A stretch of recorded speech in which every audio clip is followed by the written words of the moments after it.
Ghost stories in Hindi में आप सभी का स्वागत है।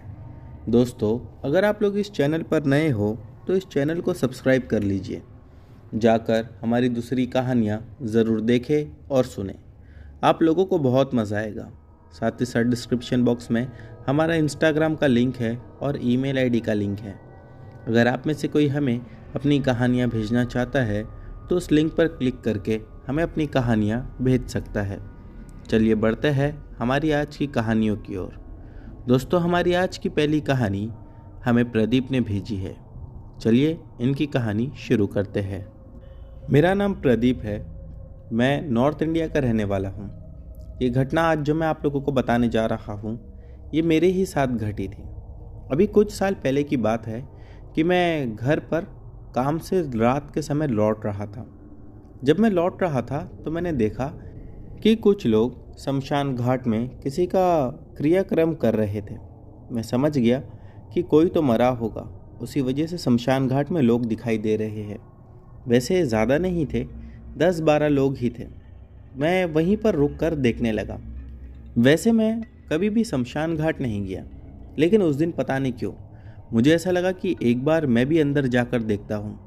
तो इसीलिए मैं बाहर से देखने के बजाय अंदर चला गया। जब मैं शमशान घाट के अंदर गया तो मैंने देखा कि लोग जल्दी जल्दी अपना काम करके अपने अपने घर पर जाने के लिए तैयार हो रहे थे।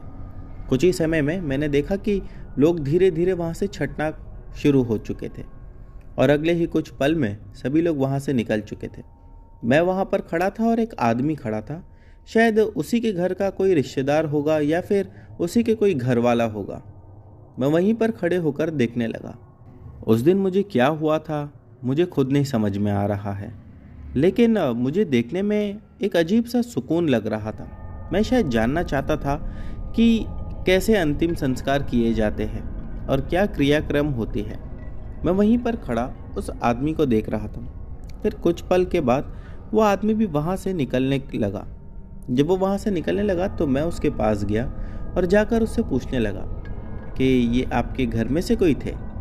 उसने खाली हाँ में मुंडी हिलाया और बाहर निकल गया। मैं भी उसके पीछे पीछे बाहर आ गया और अपने घर पर चला गया। जब मैं अपने घर पर गया तो घर पहुंचने के बाद मेरे पापा, जो कि बहुत बेसब्री से मेरा इंतज़ार कर रहे थे, उन्होंने कहा, प्रदीप आज आने में इतना समय क्यों लगा दिया। मैंने बताया कि पापा ऐसी ऐसी बात थी और मैं शमशान घाट में देखना चला गया। पापा ने मुझे चिल्लाया कि ऐसा अचानक से कहीं पे भी मत जाया कर, और मैंने भी इस पर ज़्यादा ध्यान नहीं दिया। फिर खाना खाकर मैं अपने दादाजी के पास गया। दादाजी मुझे समझाने लगे कि सूरज डूबने के बाद उस रास्ते पर नहीं जाना जिस रास्ते पर शमशान घाट है। मैंने कहा, दादाजी मैं तो कई ज़माने से उसी रास्ते से आता जाता हूँ। आपने आज तक मुझे मना नहीं किया, लेकिन आज मना कर रहे हो।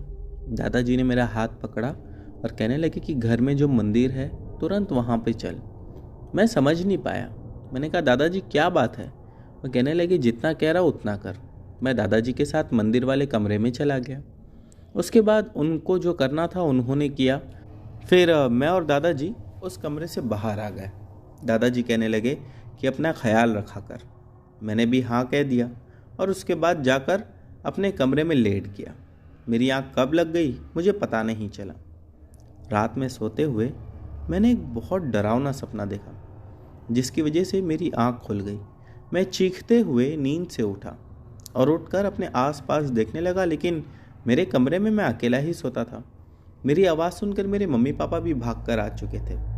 उन लोगों ने मुझे ऐसा डरा हुआ देखा तो वो लोग भी परेशान हो गए कि क्या बात थी। मैंने बताया कि ऐसा ऐसा मैंने सपना देखा। पापा ने कहा, कोई बात नहीं, सो जा। मैं फिर सो गया। अगली सुबह जब मैं उठा अपने काम पर जाने के लिए निकल रहा था, दादाजी कहने लगे, कल रात में याद है ना मैंने क्या कहा था। मैंने कहा, हाँ दादाजी याद है।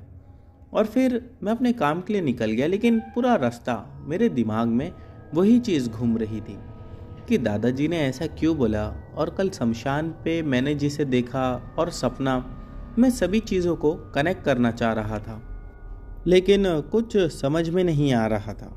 मैं जैसा तैसा काम पर तो पहुंच गया। जब मेरा काम ख़त्म हुआ और मैं वहाँ से घर के लिए लौटने लगा तब फिर से रास्ते में वही शमशान घाट तो मिलने ही वाला था। मैं जब रास्ते से आ रहा था तब दादाजी की बातें याद आई। मैंने इसीलिए अपने कदमों को एकदम से रोक दिया और जो थोड़ा लॉन्ग कट वाला रास्ता था उसी से आने लगा। मैं वहाँ से आते आते काफ़ी थक भी गया था और ये सोचने लगा कि यार दादाजी की बात मानकर गलती तो नहीं कर दी। रास्ता भी लंबा है, थकान भी ज़्यादा हो गई, समय भी ज़्यादा लग गया। घर पहुँचने के बाद दादाजी मुझे देखकर कहने लगे, जो मैंने बोला था याद है ना? मुझे थोड़ा गुस्सा आया। मैंने कहा हाँ दादाजी याद है, मैं वहाँ से नहीं आया हूँ। मुझे फिर उन्होंने अपने पास बुलाया। कहने लगे कि तुझे पता है कल जब तू शमशान घाट से निकला तो तेरे साथ कुछ आत्माएं थी। मैंने कहा आत्माएं थी? मैं एकदम दंग रह गया सुनकर। दादाजी कहने लगे आत्माएं तेरे साथ घर तक नहीं आई, चिंता मत कर। कुछ आत्माएं शमशान घाट में भटकते ही रहती है। वो आत्माओं की नज़र तुझ पर पड़ी थी। मैंने इसीलिए तुझे कल तुरंत मंदिर के कमरे में ले जाने का सोचा और तुझे ले जाकर मैंने जो कुछ भी किया वो तेरे भले के लिए किया। दादाजी की बात सुनकर मैं सच में दंग रह गया था। मैंने कहा दादाजी आपने ये बात कल क्यों नहीं बताई? वो कहने लगे अगर मैं तुझे कल बताता तो तू बहुत ज़्यादा डर जाता, इसीलिए मैंने सोचा कि जब थोड़ा समय निकल जाएगा उसके बाद तुझे बता दूंगा। लेकिन मैं जानता हूँ अगर मैं तुझे नहीं बताऊंगा तो तू कल फिर से उसी रास्ते से आएगा। मैंने दादाजी से कुछ नहीं कहा और अपने कमरे में जाकर सो गया। दोस्तों उसके बाद से मैं उस रास्ते से गुजरने में इतना ज़्यादा डरने लगा कि जिसकी हद नहीं थी। कुछ समय के बाद हमारे गांव में एक आदमी के बारे में पता चला जिसकी तबीयत अचानक से बिगड़ी और वो 3 दिन के अंदर मर गया। जब उसके बारे में मैंने पूछताछ की तो ये पता चला कि वो शमशान घाट गया हुआ था, शायद काला जादू कराने या पता नहीं किस काम से। और शमशान घाट में उसने क्या ऐसा देखा कि वो बाहर आकर ज़ोर ज़ोर से चीखने चिल्लाने लगा। जो रात के समय कुछ लोग जागे हुए थे उन्होंने देखा कि वो भाग रहा था और हाथ में उसके आग थी। वो आग उसे पकड़ चुकी थी या हाथ में आग की मशाल लिया था ये समझ में नहीं आया, लेकिन उसके बाद वो एकदम पागलों जैसी हरकत करने लगा। कहते हैं उसकी तबीयत खराब होने के बाद वो ऐसा मरा। जब उसे शमशान घाट ले जाया गया तब बताते हैं कि कुछ 2-4 घंटे का समय लगता है सब अंतिम संस्कार करने में। शमशान घाट पहुंचने तक उसकी बॉडी बुरी तरह से सड़ चुकी थी, गल चुकी थी, उसमें से बदबू आ रही थी, जबकि इतनी जल्दी किसी की बॉडी नहीं सड़ती है। दोस्तों ये एक एक्सपीरियंस मेरे साथ हुआ जिसके बाद मैं फिर कभी भी शमशान घाट वाला शॉर्टकट सूरज डूबने के बाद तो बिल्कुल नहीं लेता हूँ। तो दोस्तों ये थी प्रदीप जी की कहानी। बढ़ते हैं अगली कहानी की ओर। दोस्तों हमारी अगली कहानी आशुतोष की है। चलिए इनकी कहानी शुरू करते हैं। मेरा नाम आशुतोष है। ये घटना 2010 की है जब मैं और मेरे साथ मेरे 3 दोस्त, हम 4 लोग मिलकर कहीं घूमने जाने का प्लान कर रहे थे।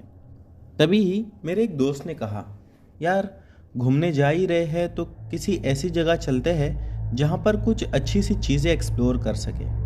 हम लोगों को फिर साउथ में एक जगह के बारे में पता चला जो जगह हॉन्टेड थी। मेरे तीनों दोस्तों ने कहा कि यार इसी जगह पर चलते हैं, कुछ अलग एक्सपीरियंस करने को मिलेगा।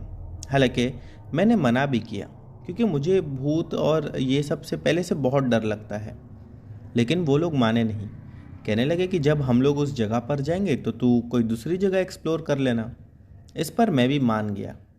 दरअसल वो जो जगह थी वो मेरे एक दोस्त के नेटिव प्लेस से कुछ ही किलोमीटर की दूरी पर थी, इसीलिए सभी लोगों ने उसी जगह को चुना कि वहाँ जा रहे हैं तो इसके घर भी रुकने को मिल जाएगा हमें, और साथ ही साथ हमें वो भूतिया जगह एक्सप्लोर करने के लिए भी मिल जाएगा। वहाँ घूमने के लिए भी बहुत सारी जगह थी। हम लोगों ने सफ़र रात के समय शुरू किया। हम बाई रोड जा रहे थे, 4 लोग थे। हमें पता था कि 10 से 12 घंटा लगेगा। जब हम रात के कुछ 10 बजे निकले तो हम लोगों ने पहला हॉल्ट 1:15 बजे लिया। जिस जगह पर हम लोगों ने हॉल्ट लिया उस जगह पर हमें कुछ लोग मिले जो उसी तरफ जा रहे थे। ऐसी ही बातों बातों में वो लोगों ने जगह का नाम पूछा। हम लोगों ने जब बताया तो वो लोग कहने लगे कि हम भी वहीं चल रहे हैं, दोनों गाड़ी एक साथ में ही जाएगी तो और ज़्यादा मज़ा आएगा। रास्ते में वो लोग दोस्त बन गए और हम लोग कुछ बातें कर रहे थे आपस में। उनमें से एक कहने लगा कि वहाँ पर बहुत सारी भूतिया घटनाएं हुई है। एक घटना वो बता रहा था कि शाम के समय वहाँ पर दो बच्चे खेल रहे थे। खेलते खेलते उन्होंने पेड़ पर दो कौवों को देखा। वो कौवे आराम से बैठे हुए थे और फिर एकदम से चिल्लाने लगे और चिल्लाते चिल्लाते दोनों ही नीचे ज़मीन पर गिरे। जब नीचे वो दोनों ज़मीन पर गिरने के बाद एक पत्थर से टकराए तो दोनों कौवे के शरीर में से खून निकलने लगा। हालांकि किसी भी पंछी को बहुत रेयर ऐसा देखा गया कि ज़मीन पे गिरने के बाद उनके शरीर में से खून निकला है। वो दो बच्चे इतना ज़्यादा घबरा गए थे कि वो दोनों वहीं पर बेहोश हो गए। तब तक लोग यही मान रहे थे कि वो दो बच्चे डर के मारे बेहोश हो गए, लेकिन उन्हें क्या पता था कि वो दो बच्चों के शरीर के ऊपर किसी आत्मा ने अपना कब्ज़ा जमा लिया है। फिर उसके बाद वो दोनों ही बच्चों का कई दिनों तक के इलाज चलता रहा। झाड़ फूक किया गया, किसी तांत्रिक के पास ले जाया गया, कोई आघोरी के पास ले जाया गया, लेकिन वक्त के साथ साथ वो चीज़ें और ज़्यादा उनमें बढ़ती चली गई। और फिर एक दिन बताते हैं कि वो दोनों बच्चों ने सुसाइड कर लिया। ये घटना जब मैंने सुना तो मेरे पैरों तले ज़मीन खिसक गई कि यार ऐसा भी होता है, वो भी आज के ज़माने में। वो लोग कहने लगे कि अभी आप लोग जा ही रहे हो तो अच्छे से एक्सप्लोर करना, बोल के हंसने लगे। मैंने कहा कि आप लोग भी तो वहीं जा रहे हो ना। वो लोग कहने लगे कि हाँ, जा तो वहीं रहे हैं, लेकिन उस भूतिया जगह पर हम नहीं जा रहे। मैंने अपने दोस्तों को देखा और उनसे कहने लगा, यार ऐसी जगह जाना ही क्यों जहाँ पर जान का खतरा हो, हम भी वहाँ नहीं जाते हैं। लेकिन वो लोग मेरी बात मानने से इनकार कर दिए। कहने लगे तू नहीं आ रहा है ना, बस हम लोग को जाना है, हमको जाने दे। हम लोग उसके बाद वहाँ से उस जगह के लिए निकल पड़े। सुबह में कुछ 12 बजे के आसपास हम लोग उस जगह पर पहुँच चुके थे। सीधा मेरे दोस्त के घर पर गए। वहाँ जाकर हम लोग फ्रेश हुए और थकान बहुत ज़्यादा थी, तो इसीलिए वो दिन घूमने का प्लान ड्रॉप कर दिए और फिर उसी के आंगन में आसपास छोटी मोटी जगह घूमकर घर पर आए। और घर आने के बाद आराम से खाना खाकर ऊपर छत पर जाकर बैठ गए। हम सभी लोगों को सिगरेट पीने की आदत थी। ऊपर सिगरेट पी रहे थे, बातें कर रहे थे। तभी ही मेरे दोस्त के कुछ दूर के रिश्तेदार भी वहाँ पर पहुँचे। जब उन्हें पता चला कि हमारा दोस्त उनके घर गया हुआ है, सभी लोगों के साथ बहुत अच्छा टाइम स्पेंड हुआ। रात हुई, हम सब सो गए। अगली सुबह उठकर सबसे पहले हमें एक जगह पर जाना था घूमने के लिए। उसी जगह के लिए हम सब निकल गए। हमें लौटने में शाम के 5:30-6 बज चुके थे कि तभी मेरे बाकी के 3 दोस्त बोले, यार वो जो भूतिया जगह जाना था हमें, वो कब जाएंगे। मैंने उनकी शक्ल देखा और कहने लगा कि जाने दो, कल चले जाना। लेकिन वो लोग कहने लगे कि हमारे पास दिन कम है, अभी बहुत सारी जगह घूमना है, और वैसे भी भूतिया जगह को एक्सप्लोर करने का मज़ा रात में ही आता है। मैंने कहा तो? वो लोग कहने लगे कि सूरज अभी कुछ ही पल में डूब जाएगा, तब तक हम लोग भी उसी भूतिया जगह पर पहुंच चुके रहेंगे। हम लोग उस जगह को अच्छे से एक्सप्लोर कर देंगे और फिर हम लोग तुझे रात में घर पे मिलते हैं। मेरा मन तो बिल्कुल नहीं कर रहा था, लेकिन क्या करूं, दोस्तों के आगे मजबूर था। मैंने कहा कि ठीक है, काम करता हूँ, मैं भी चलता हूँ, तुम लोगों को अकेले छोड़कर जाने का दिल नहीं है। वो लोग हंसने लगे, कहने लगे कि दिल नहीं है कि तुझे भी जानना है भूत होते हैं या नहीं। मैं मुस्कुराया और उनके साथ हो लिया। हम लोग कुछ 7:30 बजे के आसपास ठीक उस जगह पर पहुँचे जिसके बारे में कई सारी घटनाएं हमने सुन रखी थी। एक बात दोस्तों और आप लोगों को बता दूं कि जब पिछली रात में मेरे दोस्त के घर वाले भी सब बैठे हुए थे हमारे साथ, तो वो लोगों के भी मुंह से 1-2 घटना हम लोगों ने सुनी थी, भूतिया घटना उसी जगह के बारे में जहाँ पर आज हम लोग जा रहे थे। जब हम लोग उस जगह पर पहुँचे तो बहुत अजीब सी वीरान जगह थी, आसपास कोई ना था। मैंने मेरे दोस्त से कहा, यार ये जगह ही इतनी डरावनी है, यहाँ पर भूत भले ही ना हो, मैं तो देख के ही मर जाऊँगा डर से। वो तीनों ही मेरी बात सुनकर हंसने लगे। हम लोग उस जगह के पास देख रहे थे कि क्या है यहाँ पर। एक टूटा फूटा घर, उसके सामने छोटा सा तालाब, बहुत बड़ा आंगन जैसा एरिया था जिसमें जंगली झाड़ियाँ उग चुकी थी और बाकी हर जगह मैदान ही मैदान दिखाई दे रहा था जिस पर भी जंगली झाड़ियाँ थी। थोड़ी ही दूरी पर कुछ बिल्डिंग जैसा टूटा फूटा दिख रहा था, पता नहीं वो क्या चीज़ थी। उसके बाद में कुछ लोगों का ऐसा मानना था कि ये हॉस्पिटल था, कुछ लोग कह रहे थे कि ये स्कूल था। सच्चाई क्या थी शायद ही मुझे लगता है कि वहाँ पर कोई जानता होगा। मैंने मेरे दोस्तों से कहा हम यहाँ पर भूत को ढूंढेंगे कहाँ। तब वो कहने लगा कि यहाँ के आसपास के लोगों का कहना है जो भी यहाँ से गुजरता है कहीं ना कहीं कभी ना कभी उसे आत्मा अपने होने का एहसास करवा ही देती है। मैंने कहा हाँ वो सब तो ठीक है, लेकिन अभी हमें करना क्या है। एक दोस्त कहने लगा कि 4 लोग हैं, चारों ही स्प्लिट हो जाते हैं, यानी 4 के 4 अलग अलग जगह पर जाते हैं। वो एक तालाब के पास जाएगा, एक वो उसी जंगली इलाके में चला जाएगा, एक कहने लगा कि मैं उस टूटी फूटी बिल्डिंग में चला जाऊंगा। मैंने उन लोगों की बात सुनकर ज़ोर से चिल्लाया। मैं कहने लगा नहीं, कोई कहीं नहीं जाएगा, जिसको भी जाना है सब एक साथ जाएंगे। तभी मेरा एक दोस्त हंसने लगा और कहने लगा कि ठीक है चल सब साथ में चलते हैं। हम लोग सबसे पहले तालाब के पास गए। वहाँ जाकर देखा तो हमें ना ही तो कुछ दिखाई दिया ना ही कुछ महसूस हुआ। उसके बाद हम लोग उस घर की ओर गए। जब घर की ओर गए तभी हमें जलने की बू आने लगी। मैंने कहा यार जलने की बू आ रही है। मेरे दोस्तों ने कहा कि हाँ यहाँ कहीं आसपास हो सकता है कोई आग जलाकर बैठा होगा, लेकिन ना ही तो आग दिख रही थी और ना ही लोग दिखाई दे रहे थे। उसके बाद हम लोग उस घर में चले गए। घर में भी अच्छे से देखा लेकिन कुछ भी दिखाई नहीं दिया। वहाँ पे लगभग 2 घंटा हम लोगों ने बिताया, लेकिन हमें तो कुछ मिला ही नहीं। तो मैंने ही अपने दोस्तों से कहा यार मैं थक गया, यहाँ पर पिछले 2 घंटे से हम यहीं घूम रहे हैं और कुछ भी दिखाई नहीं दे रहा, ना ही तो कुछ मिल रहा है, चलो अब घर चलते हैं। मेरा इतना कहना था कि मेरा दोस्त कहने लगा यार 1-2 मिनट और रुकते ना। मैं हंसने लगा, कहने लगा 2 मिनट में और क्या हो जाएगा, चल यार। और उसको जिद करके मैं गाड़ी के पास लेकर आया। हम सब गाड़ी में बैठे और घर पर आ गए। घर आने के बाद मेरे दोस्त ने ये सारी बात अपने घर पर उसके एक कज़िन भाई को बताई।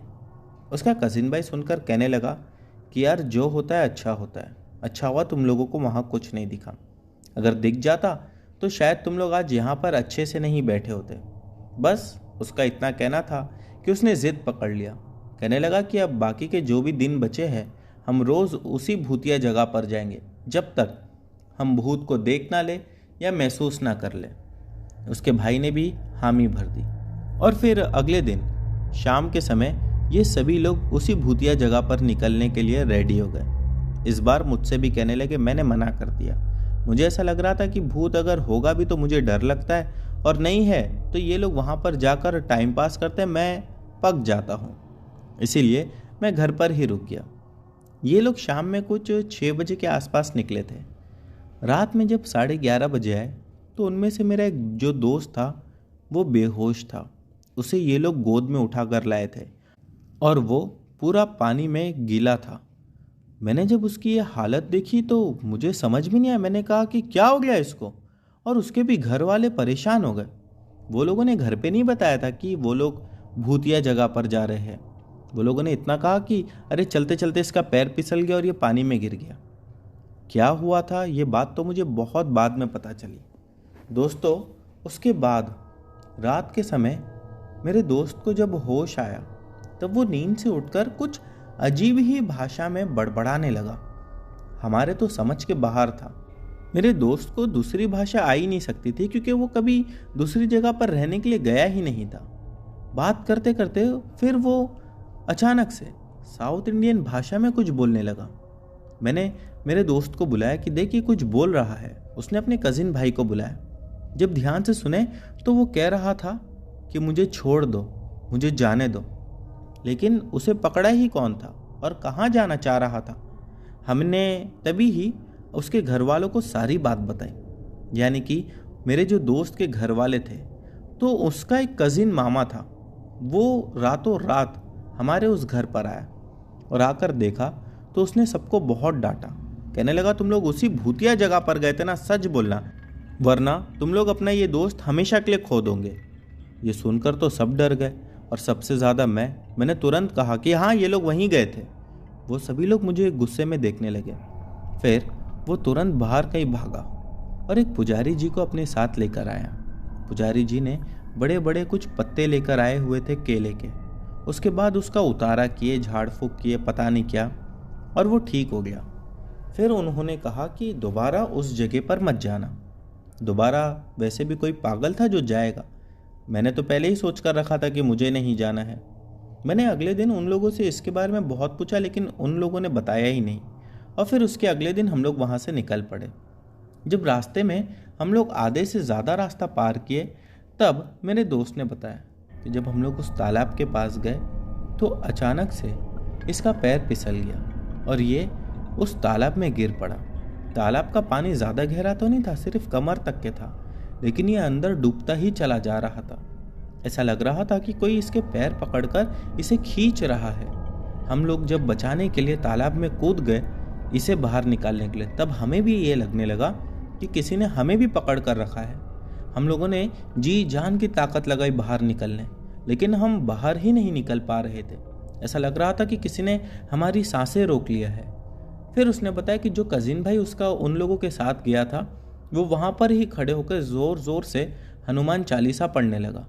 और जब वो हनुमान चालीसा पढ़ने लगा, तब शायद वो बुरी शक्तियों ने उन लोगों का हाथ पैर जो भी पकड़ा था वो छोड़ दिया और वो लोग आसानी से उस तालाब के बाहर निकल गए। मैंने जब ये बात सुनी, तब मैं भगवान को मन ही मन धन्यवाद कहने लगा कि अच्छा हुआ मैं नहीं गया, मैं जाता तो डर के मारे मर ही जाता। तो दोस्तों, ये थी मेरी छोटी सी आप बीती।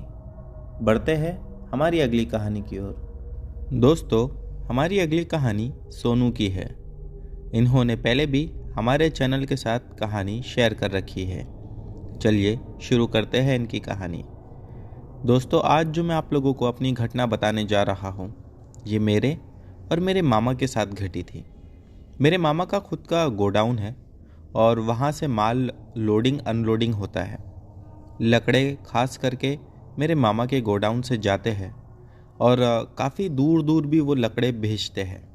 एक शाम की बात है कि मेरे मामा का मेरे घर पर कॉल आया। कॉल पर वो कहने लगे कि सोनू घर पर है क्या? मम्मी ने कहा कि हाँ, वो घर पर ही है। मेरे मामा कहने लगे कि आज माल की डिलीवरी देने जाना है और कोई भी ड्राइवर नहीं है, तो इसीलिए मैं खुद ही जा रहा हूँ। अगर सोनू फ्री है तो उसे भेज दो, मुझे भी एक साथ हो जाएगा, क्योंकि हमको डिलीवरी देने के लिए काफ़ी दूर जाना था। मामा अकेले जाने से थोड़ा घबराते थे। मामा की एज भी काफ़ी ज़्यादा थी, वो ऑलमोस्ट 50-53 ईयर्स के थे। तो मम्मी ने मुझसे कहा कि तेरे मामा का कॉल आया था और तुझे जाना है। मैं तो तैयार हो गया। मैं तुरंत गोडाउन पहुंचा।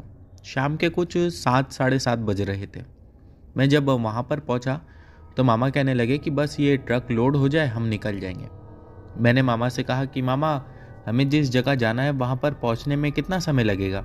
मामा कहने लगे कि अगली रात भी हो सकती है या फिर पूरे 48 घंटे भी लग सकते हैं। मैंने मामा से कहा कि मामा, इतना समय बहुत दूर जाना है क्या? वो कहने लगे कि हाँ, काफ़ी दूर जाना है। मैं इंतज़ार करने लगा, लेकिन ट्रक को लोड होने में रात के 11 बज गए थे। धीरे धीरे माल लोड हो रहा था, समय भी काफ़ी ज़्यादा हो गया। मैं मामा से कहने लगा कि मामा, घर पर जाकर खाना खा के आता हूँ।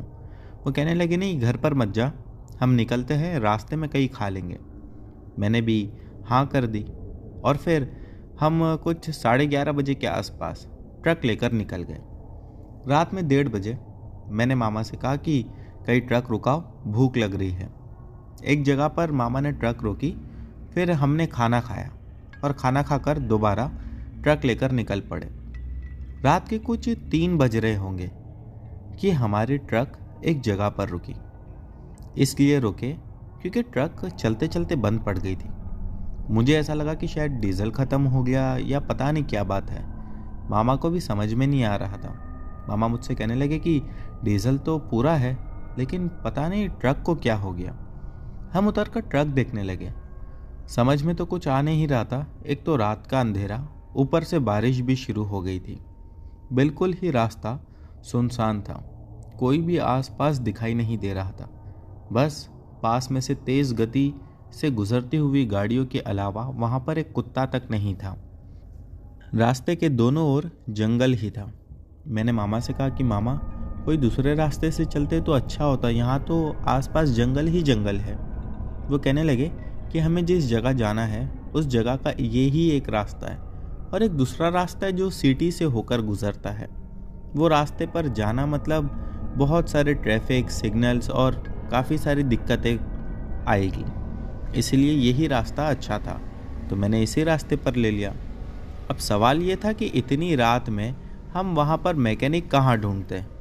मैं मामा से कहने लगा कि मामा एक काम करो, आप ट्रक के ही पास रुको, मैं जाकर कोई मैकेनिक ढूंढता हूँ। वो मुझे देखकर कहने लगे कि तू कहाँ जाएगा, ट्रक में बैठ, मुझे एक 10 मिनट दे, मैं किसी से लिफ्ट मांग कर जाता हूँ। मैं ट्रक में चढ़कर बैठ गया और मामा बाहर खड़े होकर गाड़ियों को हाथ दिखाने लगे, लेकिन एक भी गाड़ी लिफ्ट देने को तैयार नहीं थी। अचानक मेरी नज़र उस जंगल में एक आदमी पर पड़ी जिसने सफ़ेद रंग का कपड़ा पहना हुआ था और उसके हाथ में कुछ था जो दूर से दिखाई नहीं पड़ रहा था बराबर। मैंने मामा को आवाज़ लगाई कि वहाँ पर कोई है जंगल में। मामा कहने लगे जंगल में किधर? मैंने कहा वहाँ नीचे की ओर देखो, कोई दिख रहा है। मामा दौड़ते हुए आए और टॉर्च जलाकर देखने लगे तो वहाँ सच में कोई था। मामा ने कहा कि चल जाकर उससे बात करते हैं, हो सकता है वो आदिवासी होगा, जंगल में रहता होगा और शायद हमारी कोई मदद कर दे। मैं ट्रक से नीचे उतरा और हम दोनों ही उस आदमी के पास जा पहुँचे। जब हम उसके पास जाने लगे तब रास्ता बहुत कांटेदार दरख्तों से घिरा हुआ था, बहुत संभाल संभाल के हमें जाना पड़ रहा था।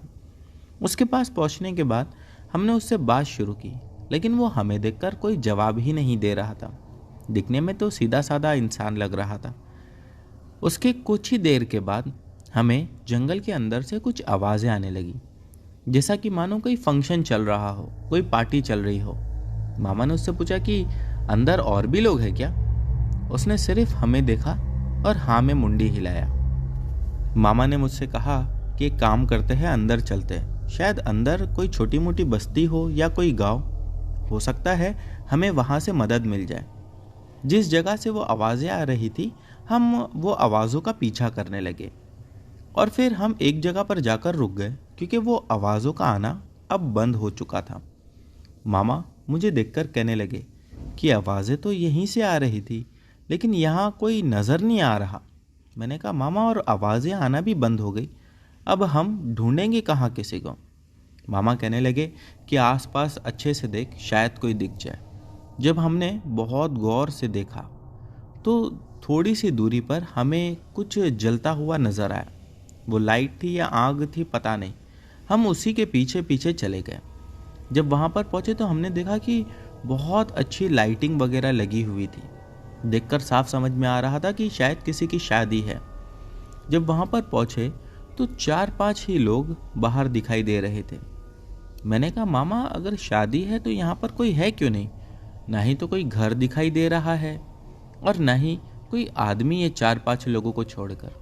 मामा ने कहा कि चलकर उनसे ही पूछते हैं। हम उनके पास गए और जाकर उनसे पूछने लगे कि हमारे साथ ऐसा ऐसा हुआ है, कोई मैकेनिक मिल जाएगा क्या? लेकिन इस पर वो लोगों ने कोई जवाब नहीं दिया। वो बस हमें ऐसा घूर रहे थे जैसा कि हमें कच्चा चबा जाएंगे।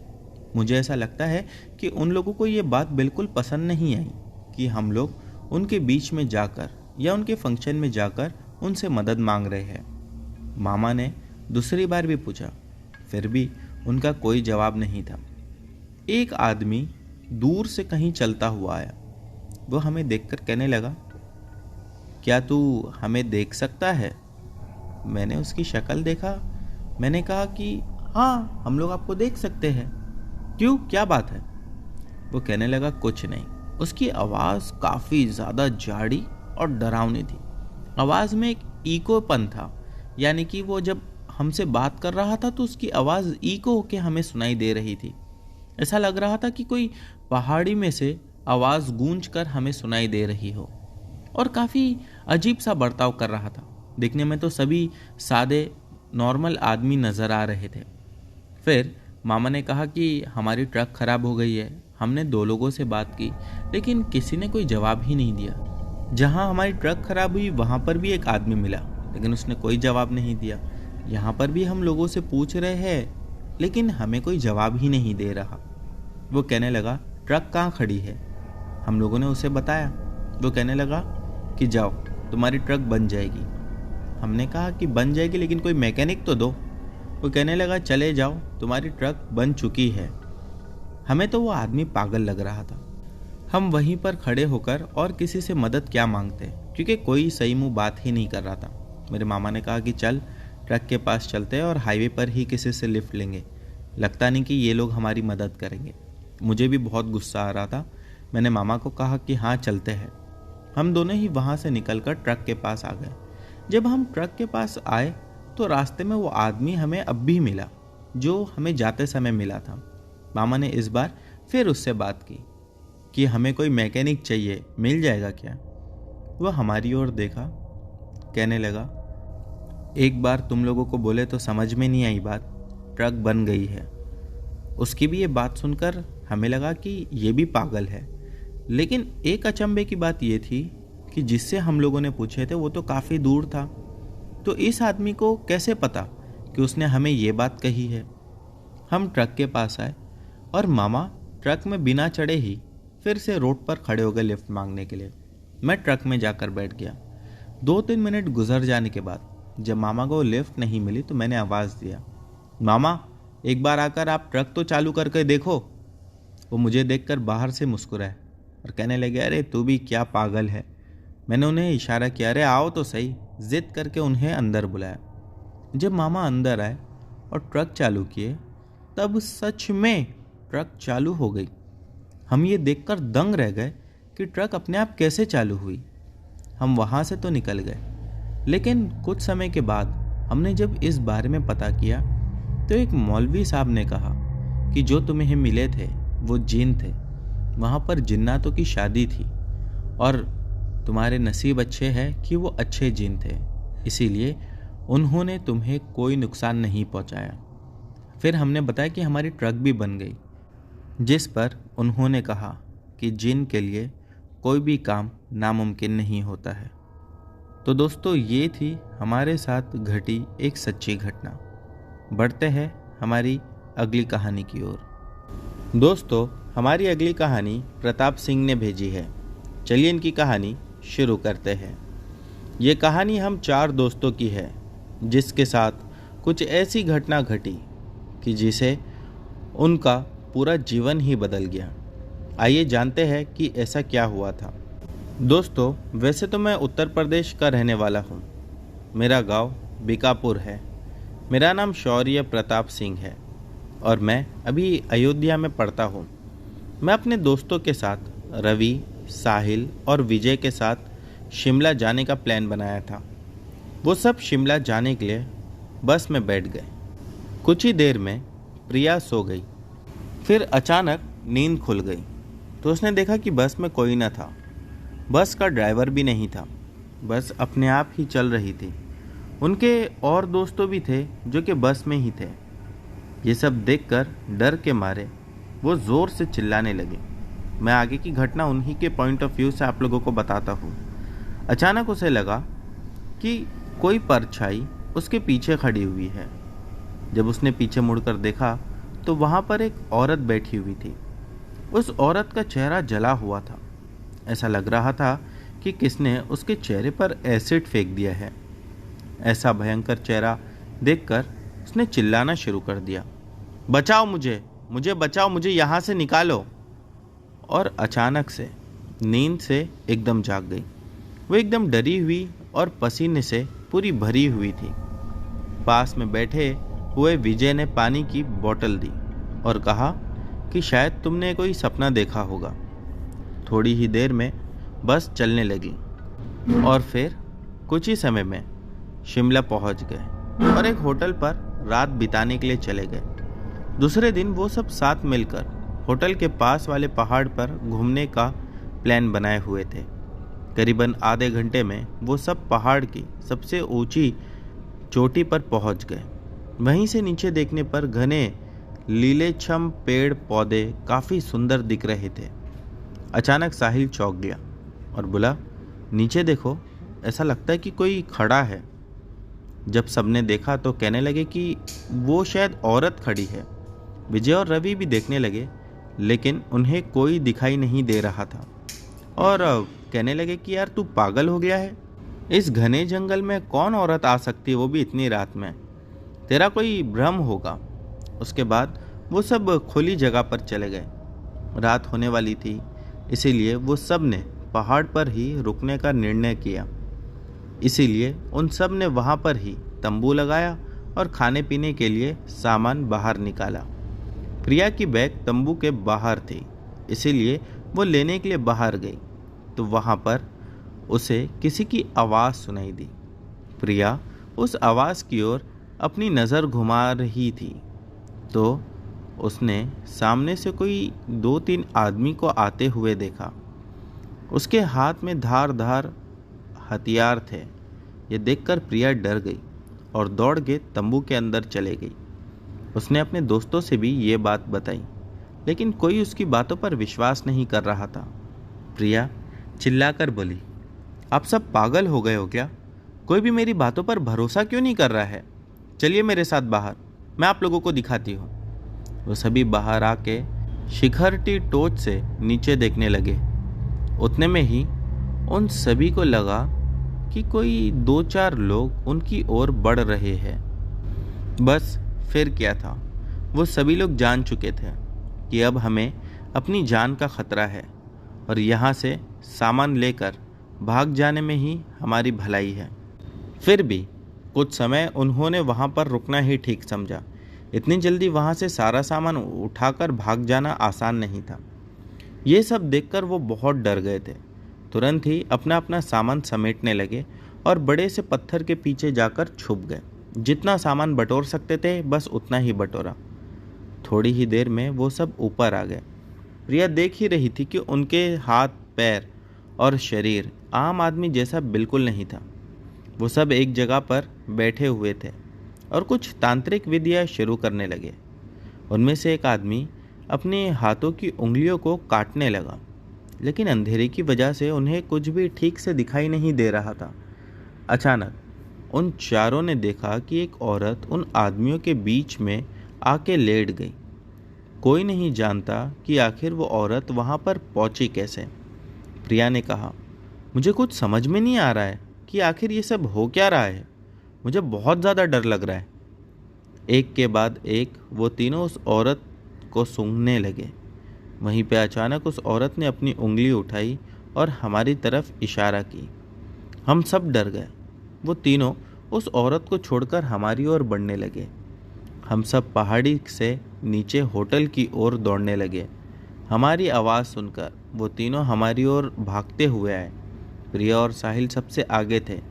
विजय और रवि उनके पीछे दौड़ रहे थे। प्रिया और साहिल होटल तक पहुंच गए, लेकिन रवि और विजय का कोई पता ही नहीं चल रहा था।